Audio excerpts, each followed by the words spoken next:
Good day, guys.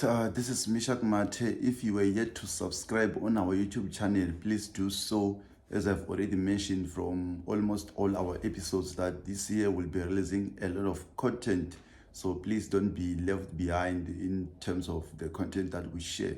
So today, without wasting your data and time, I want to talk about MK Party, of course, highlighting its importance and what it did in 2024 national elections when it took away the majority of ANC into a 42% party that the ANC is now, as they needed the assistance, or rather cooperation, of DA, PA, FF Plus, and other small parties that help them to formulate the government.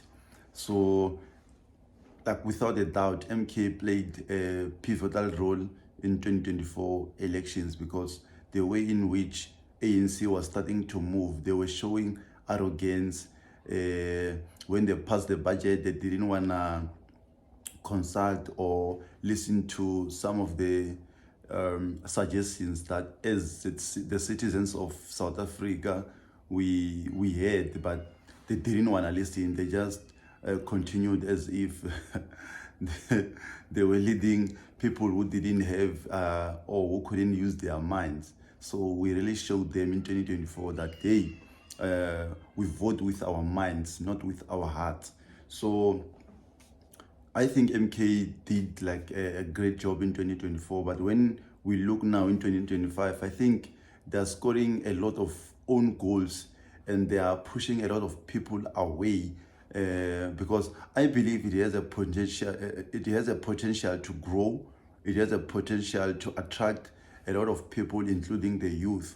But I think they are they are focusing more on party politics rather than focusing on the politics of South Africa. You look at how they recently moved away from Floyd Shivambu, or how they removed Floyd Shivambu, who I think had a big influence or had a potential of making that party something else, because we know Floyd Shivambu is very he's an intellect. So I believe having someone like that in your party, I think they made a blunder by making Floyd Shivambu leave. So when you check even the people that they send into the parliament, if you check, man, there are a lot of useless people that are sent there by MK party. So I believe in 2025 they are making a lot of own goals. They're really showing us that they are not really ready to govern. You can see even how Jacob Zuma moves. Like it seems like he doesn't want to listen to anyone. Whatever he thinks is right for the party is right for the party. Whenever he feels like he want to remove someone from their position, he doesn't consult anyone. He just remove. So it seems like a stock fail. It doesn't really seem like a party that has democracy on it.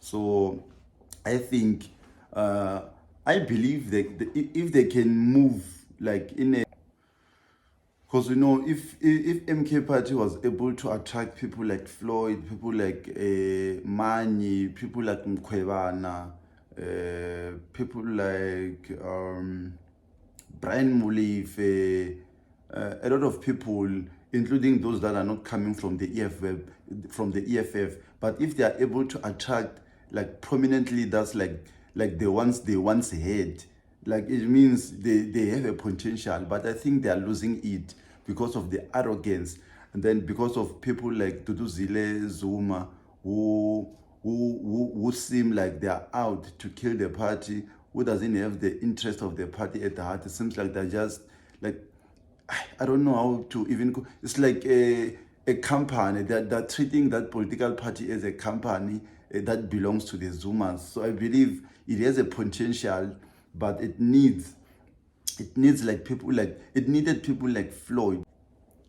Like it needed people like Floyd to really shape and make the party have structures like it was doing now. But it seems like they're not serious about doing that, because I think they don't see themselves beyond 18%. They just wanna be stuck there by 18% or even below, because on the next elections, people are really seeing them for who they are.